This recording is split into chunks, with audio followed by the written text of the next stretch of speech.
Assalamualaikum warahmatullahi wabarakatuh.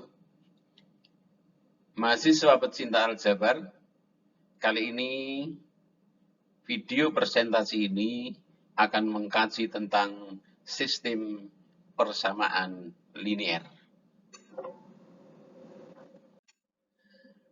Apa itu persamaan linier? Pengertian persamaan linier adalah sebagai berikut. Jadi persamaan linier adalah persamaan yang berbentuk A1X1 plus A2X2 plus dan seterusnya plus ANXN sama dengan B dengan AI merupakan bilangan real yang tidak seluruhnya bernilai 0, XI adalah variabel, dan B bilangan real. Jadi inilah bentuk umum dari persamaan linier. Ada bentuk yang A1X1, artinya ini ada bilangan real A1X1, di mana A1 ini nanti merupakan koefisien dan X1 ini merupakan variabel. Berikutnya A2, X2, dan seterusnya. Nah, yang kanan ini adalah konstanta, bilangan real. Kita lihat contoh persamaan linier. Jadi, variabel X1 pada bentuk umum yang tadi, dalam hal ini adalah X. A1 pada bentuk yang tadi adalah 1. Kemudian, variabel X2 dalam bentuk yang tadi adalah Z, dengan koefisien dari Z adalah 3. Jadi koefisiennya 1 dan 3, variabelnya X dan Z, kemudian konstantanya sama dengan 7. Bentuk yang lain seperti ini, mirip dengan bentuk yang tadi, ada 4 variabel dari X1 sampai X4. Bentuk yang lainnya, ini yang 3 variabel. Ada X, ada Z, ada Z. Nah, berikutnya, ini yang terdiri dari N variabel, masing-masing koefisiennya adalah 1. Contoh persamaan linier adalah seperti ini. Jadi persamaan linier tidak melibatkan hasil kali variabel. Misalkan ada XZ, ZZ, dan seterusnya. Atau bentuk pangkat.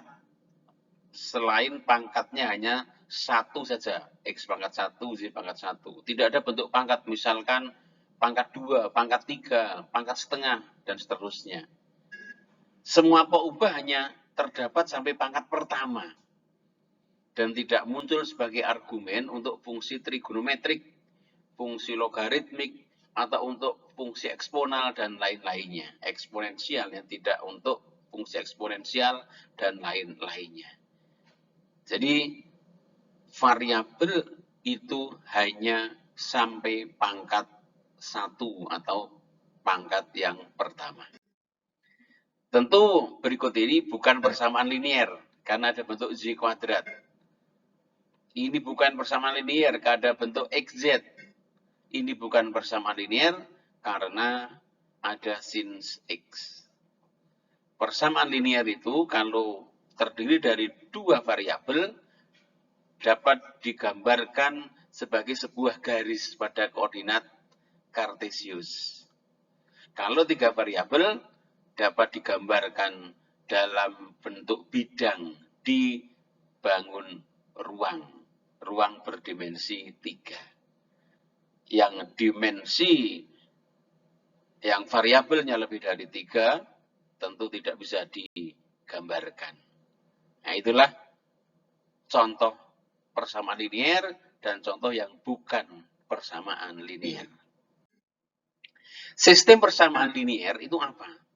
Jadi kumpulan berhingga dari persamaan linier membentuk yang namanya sistem persamaan linier. Jadi kumpulan berhingga, tentu minimal 1 sendirian. bisa terdiri dari satu persamaan, dua persamaan, tiga persamaan, dan seterusnya. Kumpulan berhingga dari persamaan linier itu dinamakan membentuk sistem persamaan linier. Nah, diketahui sistem persamaan linier berikut ini. A11, X1 plus A12, X2, dan seterusnya sama dengan B1. Jadi, dan seterusnya ini ada sebanyak M persamaan. 1, 2, dan seterusnya sampai M, ada M persamaan. Kemudian variabelnya dari X1, X2, sampai Xn. Jadi ada N variabel. Ini adalah sistem persamaan linear dengan M banyak persamaan dan N banyak variabel. Nah, ketika kita sudah mempunyai sistem persamaan linear, maka urutan N bilangan disimbolkan dengan tanda kurung S1, S2, dan seterusnya sampai Sn, sehingga semua persamaan linear bernilai benar apabila disubstitusikan nilai X1 sama dengan S1, X2 sama dengan S2, dan seterusnya Xn sama dengan Sn, dinamakan penyelesaian dari SPL. Jadi kalau ada pasangan berurutan dari S1 sampai Sn, tergantung banyak variabel. Karena ini banyak variabelnya itu N, maka ini ada pasangan sebanyak N bilangan.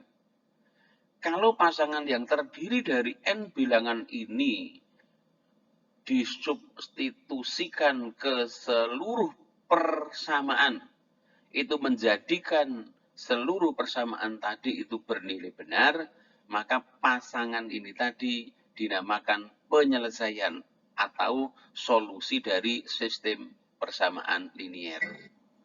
Nah, himpunan yang memuat seluruh penyelesaian dinamakan himpunan penyelesaian, disingkat dengan HP.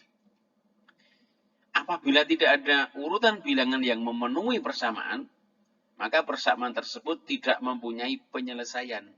Atau dikatakan himpunan penyelesaiannya adalah himpunan kosong. Jadi himpunan penyelesaian sama dengan himpunan kosong itu terjadi ketika tidak bisa ditemukan pasangan bilangan yang ketika disubstitusikan ke seluruh persamaan, maka seluruh persamaan tersebut bernilai benar. Nah, kita lihat contoh yang sederhana, contoh 1. Ini adalah sistem persamaan linier yang terdiri dari 2 persamaan dan 2 variabel. Apakah pasangan berurutan 1,2 anggota himpunan penyelesaian? Nah, maka berdasarkan pengertian himpunan penyelesaian itu apa tadi, maka untuk menyelidiki apakah pasangan ini anggota himpunan penyelesaian atau tidak, kita substitusikan ke kedua persamaan. Jadi kedua persamaan disubstitusikan dengan XY yang 1,2. Ternyata diperoleh untuk persamaan yang pertama bernilai benar. Persamaan yang kedua ketika dimasukkan 1 dan 2 ternyata benar. Nah, maka kesimpulannya pasangan 1,2 memenuhi semua persamaan. Akibatnya ini menjadi anggota himpunan penyelesaian. Jadi ingat, penyelesaian itu adalah pasangan berurutan dari bilangan-bilangan yang kalau disubstitusikan ke semua persamaan, maka semuanya bernilai benar. Kita lihat contoh 2. SPLDV, sistem persamaan linear 2 variabel ini. Apakah pasangan 3,0 anggota HP? Sama seperti tadi, kita cek. Ternyata 3,0 itu kalau disubstitusikan ke persamaan pertama bernilai benar. Namun, kalau di persamaan yang kedua bernilai salah. Karena ada satu persamaan yang tidak dipenuhi, maka kita simpulkan 3,0 itu bukan anggota himpunan penyelesaian. Jadi, contoh 1 dan contoh 2 ini menguatkan pemahaman tentang apa itu penyelesaian dan apa itu himpunan penyelesaian. tidak seluruh SPL itu memiliki solusi. Berdasarkan banyak solusi, terdapat 3 jenis sistem persamaan linear. Yang pertama, SPL yang tidak mempunyai penyelesaian atau tidak memiliki solusi. Kita lihat contohnya nanti ya. Yang kedua, memiliki tepat satu solusi. Jadi tepat satu saja solusi, tidak ada solusi lainnya. Dan yang ketiga adalah memiliki tak terhingga banyak solusi.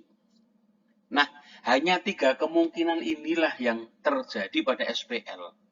Artinya, kalau kita menemukan solusi lebih dari satu, maka pasti pilihannya adalah yang ketiga, yakni pasti memiliki tak terhingga banyak solusi. Pasti kita dapat menentukan solusi ketiga, keempat, kelima, dan seterusnya. Karena kemungkinannya hanyalah tidak memiliki solusi, memiliki tepat satu solusi, atau yang ketiga, tak terhingga banyak solusi. Ini seluruh sistem persamaan linear berjenis 3 ini.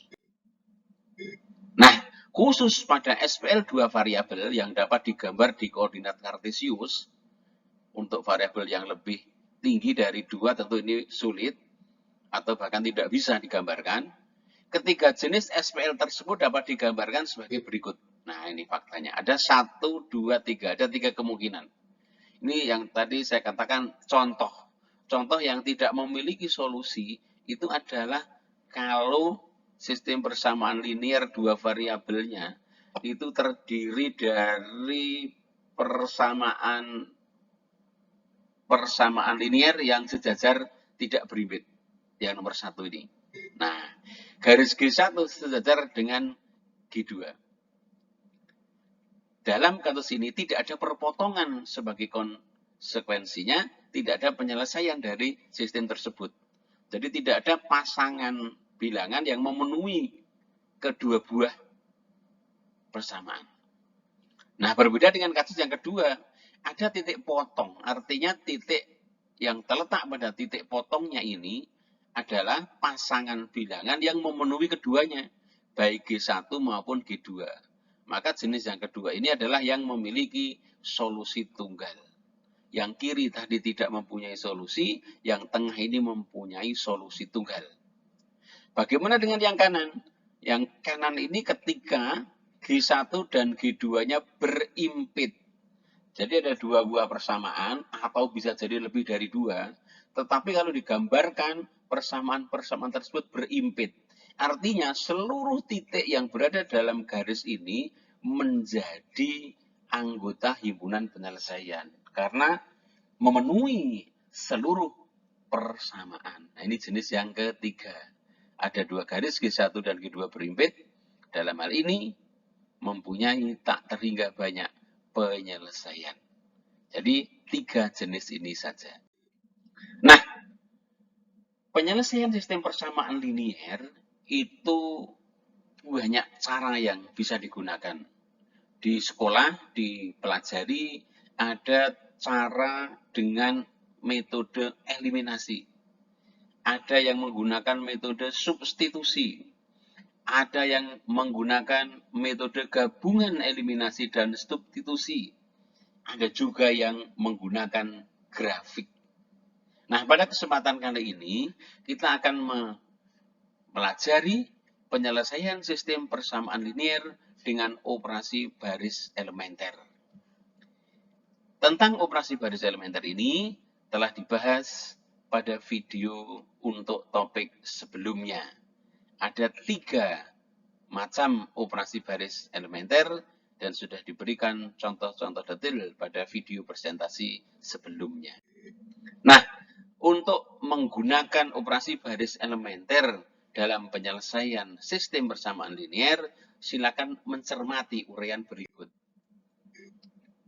Nah, misalkan diketahui sistem persamaan linear 2 variabel ini. X tambah 4Y sama dengan 3, 3X dikurangi 2Y sama dengan 2. Perhatikan bahwa sistem persamaan linear ini dapat dinyatakan dalam bentuk perkalian matriks 2 kali 2 2 kali 1, hasilnya 2 kali 1. Ini kalau dimaknai perkaliannya adalah 1x ditambah 4z sama dengan 3. 3x dikurangi 2z sama dengan 2. Persis dengan yang tertulis di atas. Nah, perhatikan matriks ini ya. Matriks ukuran 2 kali 2, 2 kali 1, 2 kali 1. Nah, matriks ini dinamakan matriks koefisien. Karena entry-entry-nya adalah koefisien dari SPL. Nah, yang tengah dinamakan matriks variabel sesuai dengan variabel pada SPL tersebut, dan yang kanan matriks konstanta. Nah, apa itu matriks yang diperbesar atau augmented matrix? Matriks gabungan antara matriks koefisien dan matriks konstanta dinamakan matriks yang diperbesar atau augmented matrix. Jadi, nah bentuknya seperti ini.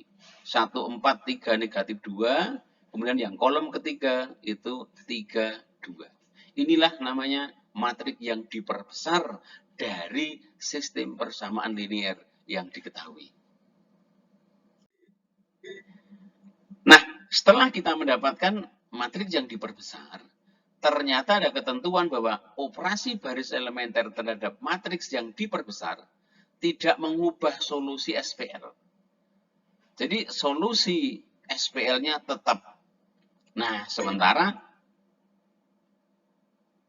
setelah berwujud matriks, kita dapat melakukan operasi baris elementer terus-menerus pada matriks yang diperbesar itu, sehingga matriks itu bisa berada dalam bentuk eselon baris tereduksi atau cukup sampai eselon baris saja.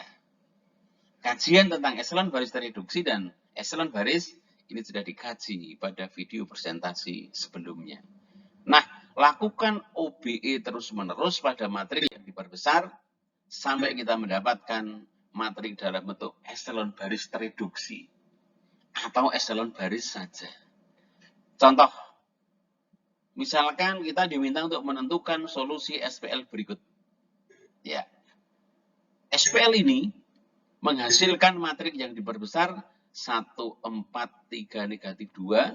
Kemudian yang kolom terkanan itu 3, 2. Nah, lakukan operasi baris elementer terus-menerus sampai matriks ini berada dalam bentuk eselon baris atau eselon baris terreduksi. Mari kita lakukan. Sudah ada satu utama di baris 1. Tinggal kita mengenolkan bilangan 3 di baris yang kedua. OBE yang bisa kita lakukan apa? Baris kedua dikurangi 3 kali baris pertama.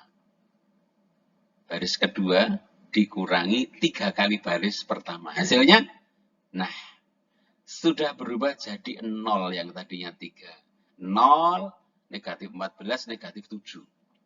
Dari negatif 2 dikurangi 12, negatif 14, dan seterusnya. Nah, ini menjadi calon dari satu utama. Agar jadi satu utama, apa yang kita lakukan? Tentu kalikan saja baris yang kedua itu dengan 1/14. Maka hasilnya adalah, nah, 1041. Untuk menjadi bentuk eselon baris tereduksi, ada satu utama di sini, maka 4 ini harus diubah ke nilai 0. Tentu mudah caranya, yakni baris pertama dikurangi 4 kali baris yang kedua. Hasilnya, iya, satunya tetap 1, 4 berubah jadi 0, 3 berubah jadi 1. Nah, bentuk terakhir ini sudah berada dalam bentuk eselon baris tereduksi. Nah, matriks yang diperbesar bentuk terakhir ini, kalau dikembalikan ke bentuk persamaan linearnya, tentu sudah berbeda bentuk. Ini identik dengan SPL 1 kali X ditambah 0 kali Y sama dengan 1. 0 kali X ditambah 1 kali Y sama dengan setengah. Nah, jadi SPL ini memiliki solusi yang sama dengan SPL mula-mula. Kenapa? Karena operasi baris elementer yang dikenakan pada matrik yang diperbesar tidak mengubah solusi atau penyelesaian SPL. Nah, tentu setelah bentuknya seperti ini menjadi mudah kita peroleh X, yakni 1 kali X sama dengan 1, kemudian 1 kali Y yakni Y sama dengan setengah, dan inilah solusinya. Jadi himpunan penyelesaiannya memuat satu pasang bilangan, yakni 1,5. Jadi operasi baris elementer yang kita lakukan tadi dapat digunakan untuk menemukan solusi sistem persamaan linier. Dengan cara apa? Yakni dengan melakukan operasi baris elementer terus-menerus dari matrik yang diperbesar sampai berada dalam bentuk epsilon baris terreduksi.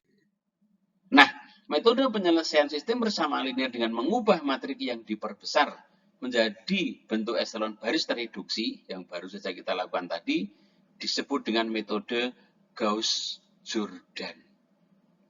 Namun, tidak wajib harus sampai bentuk epsilon baris tereduksi. Kita bisa juga hanya sampai pada bentuk epsilon baris saja, tidak ada kata tereduksi. Jadi pada kolom yang mengandung satu utama, tidak dilanjutkan dengan mengenolkan entry-entry yang lain di kolom tersebut. Nah, bentuk epsilon baris saja ini kita namakan dengan metode Gauss. Jadi kalau metode Gauss itu hanya sampai epsilon baris saja, tapi kalau Gauss-Jordan berarti sampai bentuk epsilon baris tereduksi. Untuk yang Gauss, tentu diperlukan langkah-langkah lanjutan untuk sampai ke penentuan solusi SPL. Bagaimana kalau soal yang sama tadi kita selesaikan menggunakan metode Gauss, bukan metode Gauss-Jordan. Sama permasalahan seperti tadi, SPL, kemudian kita susun matrik yang diperbesar, kita memperoleh 1, 4, 3, 3 negatif 2, 2, lakukan operasi baris elementer seperti tadi, sampai berada dalam bentuk epsilon baris saja, tidak sampai epsilon baris tereduksi.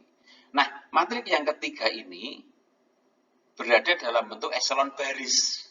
Ada satu utama, tetapi ada bilangan 4 di sini, bukan 0. Nah, kalau metode Gauss, sampai di sini sudah cukup.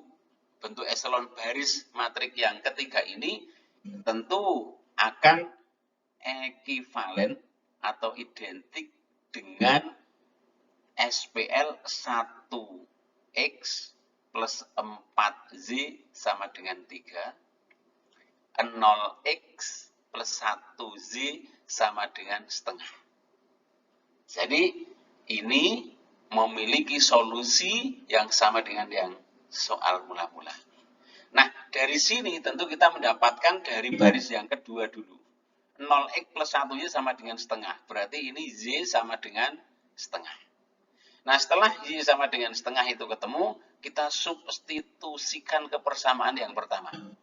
Dari baris 1 diperoleh x ditambah 4 kali z, berarti 4 kali setengah sama dengan 3. Akibatnya x-nya itu sama dengan 1. Jadi solusinya adalah x-nya 1, y-nya setengah. Sama dengan ketika kita menggunakan metode Gauss-Jordan. Nah, metode ini dinamakan dengan metode Gauss. Sampai pada bentuk epsilon baris saja, tidak sampai bentuk epsilon baris tereduksi. Nah, demikian pecinta aljabar materi sistem persamaan linier di video presentasi kali ini. Sistem persamaan linier itu apa? Tadi sudah disampaikan di awal. bentuk umumnya apa. Kemudian ada satu pengertian yang wajib saudara ketahui, yakni tentang penyelesaian atau solusi. Yang tadi sudah kita bahas sebagai pasangan berurutan yang ketika disubstitusikan ke seluruh persamaan, maka seluruh persamaan itu menjadi bernilai benar. Nah,